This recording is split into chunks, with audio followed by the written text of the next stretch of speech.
अस्सलाम वालेकुम वरहमतुल्लाहि वबरकातुहू। उम्मीद है आप सब खैरियत से होंगे। आज हम बात करने वाले हैं कि सर्दियों के मौसम में नमाज और अपने ईमान को कैसे मैनेज किया जाए। सर्दियों की वो सुबह जब अंधेरा अभी बाकी होता है, रज़ाई का वज़न जिस्म से ज़्यादा दिल पर होता है और मोबाइल की स्क्रीन पर अलार्म नहीं, ईमान की आवाज़ बज रही होती है। तो दिल कहता है बस थोड़ी देर और, लेकिन रूह जानती है कि ये थोड़ी देर कहीं बहुत देर ना बन जाए। ठंड ना सिर्फ हमारे हाथों को नहीं जमाती, बल्कि ये हमारे इरादों को भी आजमाती है। यही वो मौसम है जहाँ सजदा आसान नहीं होता, लेकिन सबसे ज्यादा कीमती होता है। आज कई लोग किसी को जज करने के लिए नहीं, ये खुद से सवाल करने के लिए है कि क्या हम रजाई की मोहब्बत को अपने अल्लाह की मोहब्बत से बड़ा समझ बैठे हैं। अगर कभी आपने भी ठंड की वजह से नमाज टाली है, तो ये वीडियो आपके लिए है, क्योंकि शायद अल्लाह हमें फिर से बुला रहा है। सर्दी का मौसम, आराम या इम्तिहान। सर्दी का मौसम दिखने में तो बहुत सुकून वाला लगता है, लेकिन ईमान के लिए यह सबसे बड़ा इम्तिहान होता है। ठंडा पानी, देर से सूरज निकलना, रजाई की मोहब्बत, सुस्ती और आलस। और शैतान बस यही कहता है अभी छोड़ दो, अल्लाह तो गफूर है। लेकिन याद रखिएगा, जिस नमाज के लिए मेहनत लगे उसी नमाज का अज्र सबसे ज्यादा होता है। ठंड में नमाज को अहमियत कैसे दें? नियत को मजबूत बनाइए। सबसे पहले दिल में ये तय कर लीजिए कि मैं ठंड से नहीं डरूंगी या डरूंगा। मैं अपने रब को नाराज नहीं करूंगा। नियत बदलते ही अल्लाह ताला आपके लिए रास्ते आसान कर देता है। नंबर 2, वुजू से डर खत्म कीजिए। बहुत से लोग नमाज इसलिए भी छोड़ देते हैं कि पानी ठंडा होता है। अगर मुमकिन हो तो हल्का गुनगुना पानी इस्तेमाल करें और वुजू करते वक्त ना ये सोचें कि ये ठंडा मेरे गुनाहों को धो रही है। यकीन मानिए, वुजू के बाद जो सुकून मिलता है वो किसी हीटर से भी नहीं मिलता। और देखिए, अगर आप ठंडे पानी से वुजू करते हैं, आपके पास नहीं है गर्म पानी की सहूलियत, जल्दी में आपको वुजू करना है, आपके पास नहीं हो पाता हर वक्त गर्म पानी, तो ठंडे पानी से वुजू करने से ना डबल अजर मिलता है। तो ये सोचकर ही वुजू कर लिया करें ठंडे पानी से।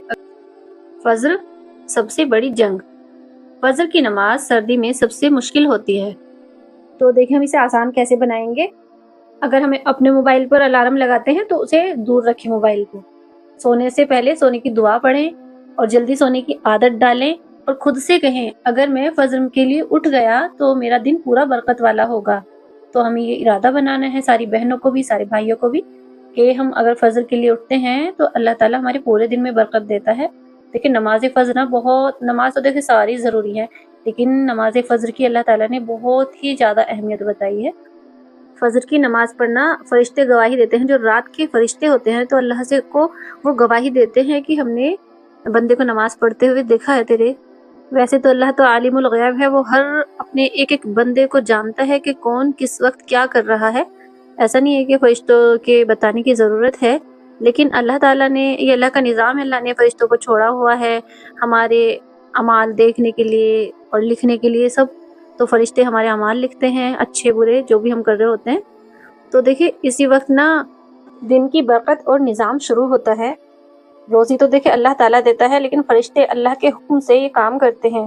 फजर के वक्त फरिश्ते रोज़ी लेकर आते हैं और जो फजर पड़ता है उसके दिन में सुकून बरकत होती है। खुद को कैसे मैनेज करें?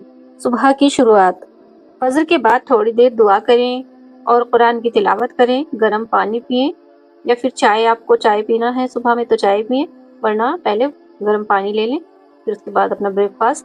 तो ये आपको ना दिन भर एक्टिव रखेगा। आलस से लड़ने का तरीका, जब मन करे नमाज छोड़ने का तो खुद से पूछिए अगर आज आखिरी दिन होता तो क्या मैं नमाज छोड़ देती। तो यही आपका खुद से किया हुआ सवाल आपको नमाज के लिए खड़ा कर देगा। सर्दी और सजदा, एक खूबसूरत रिश्ता। याद रखिए, जो इंसान ठंड में अल्लाह के लिए उठता है, अल्लाह क़यामत के दिन उसे अपने साए में रखेगा। देखिए, रज़ाई की गर्मी जो है तो कुछ देर की है, लेकिन सजदे की गर्मी हमेशा की है। ठंड में नमाज अल्लाह की ख़ास नज़र। सर्दी में जब इंसान आराम छोड़कर उठता है तो वो सिर्फ नमाज नहीं पढ़ता, वो अल्लाह को ये बता रहा होता है कि या अल्लाह, तू मेरे आराम से ज़्यादा अहम है। यही वजह है कि ठंड में की गई इबादत आम दिनों से कहीं ज़्यादा वजन रखती है। घर का माहौल बनाइए ईमान वाला। अकेले लड़ना मुश्किल होता है, घर में नमाज की याद दिलाना, बच्चों को फजर के लिए उठाना, आपस में कहना चलो नमाज पढ़ लें। याद रखिए, जिस घर में फजर जिंदा हो उस घर में शैतान मेहमान नहीं बनता। ठंड को बहाना नहीं दलील बनाइए। शैतान ठंड को बहाना बनाता है, आप ठंड को दलील बना लीजिए और अल्लाह से दुआ कीजिए कि या अल्लाह ये सजदा आसान नहीं था, इसलिए इसे कबूल फरमा। यही सोच इंसान को गिरने से बचाती है। सर्दियों में दुआओं का असर। ठंड की रातें लंबी होती हैं और ये वक्त दुआ के लिए बहुत कीमती होता है। तहज्जुद की छोटी सी कोशिश 2 रकात भी काफ़ी हैं। बस दिल से मांगिए। अल्लाह को ना लंबी दुआएं नहीं, सच्ची दुआ पसंद है जो हम दिल से मांगते हैं। चाहे वो जिक्र हो, चाहे दुआ हो, भले ही वो क्वांटिटी में कम हो लेकिन क्वालिटी हो उसकी। और आखिर में बस मैं इतना कहना चाहूँगी कि सर्दी का मौसम हर साल आता है, लेकिन हर सर्दी में हमें अल्लाह का इतना करीब होने का मौका नहीं मिलता। रज़ाई की गर्मी कुछ घंटों की है, लेकिन सजदे की गर्मी ज़िंदगी और आखिरत दोनों को बदल देती है।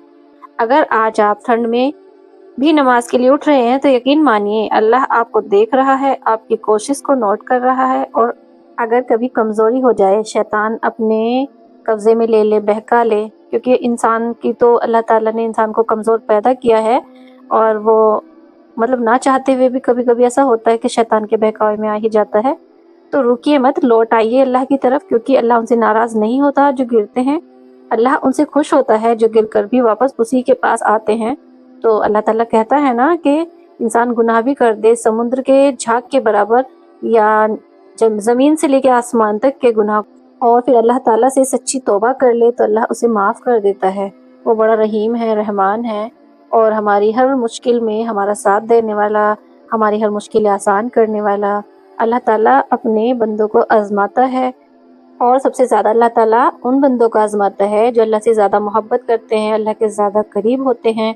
तो अल्लाह ताला देखना चाहता है कि मेरे बंदे की जो मुझसे मोहब्बत है वो किस हद तक की है, वो मेरे लिए क्या कर सकता है, कितना वो सब्र कर सकता है।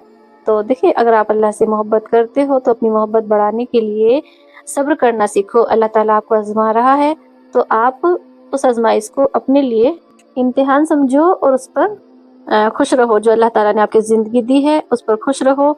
जो भी अल्लाह ताला ने आप पर आजमाइश दी है उस पर खुश रहो और सब्र करो कि अल्लाह ताला आज मेरे साथ मुश्किल है तो कल आसानी होगी। अल्लाह पर यकीन बनाए रखो तो इंशाल्लाह आप देखोगे आपकी ज़िंदगी में सुकून ही सुकून आएगा, आपकी हर मुश्किल आसान हो जाएगी। तो बस अब इस व्लॉग में इतना ही, मिलते हैं फिर नेक्स्ट व्लॉग में। अल्लाह हाफिज़।